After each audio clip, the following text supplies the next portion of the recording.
নারকেল খেয়ের খোসা বা শেলগুলো আমি ফেলে দিইনি, কারণ এটা থেকে একটা সুন্দর ক্যান্ডেল হোল্ডার বানাবো। তো প্রথমেই নারকেলটি নিয়ে এটাকে আমি স্যান্ড পেপার দিয়ে ঘষে নিচ্ছি, আর মাঝখানের অংশটুকু আমি ট্রাই করতেছি উঠিয়ে নেওয়ার, বাট সম্পূর্ণ ওঠেনি কারণ এটা খুবই শক্ত হয়ে গিয়েছিল শুকিয়ে।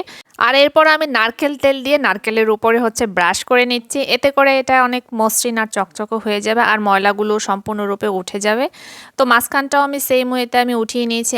এখন নারকেলের শেল দুটোকে একটার উপর একটা গ্লুগান দিয়ে আমি লাগিয়ে নিচ্ছি, আর এখন এটার উপর আমি ডিজাইন করে দিব। এখন আমি এখানে সাদা পাল নিয়ে নিয়েছি, এখন এই পালগুলোকে আমি নারকেল শেলের নিচের অংশটায় লাইন ধরে লাগিয়ে দিচ্ছি, আর অপোজিট সাইডের নারকেল শেলের কিনারেও আমি ছোট সাইজের পাল লাগিয়ে দিব একই ওয়েতে। এই অংশে আমি হাফ পার্ল লাগিয়েছি, বাট এখানে চাইলেও সেম ওয়েতে নিচের অংশের মতোই ফুল পার্ল লাগানো যাবে যে কোনো সাইজের। আর এখন মাঝখানটায় আমি কিছু পার্ল বসিয়ে দিচ্ছি ডিজাইনের জন্য। তো ফাইনালি এটা কমপ্লিট।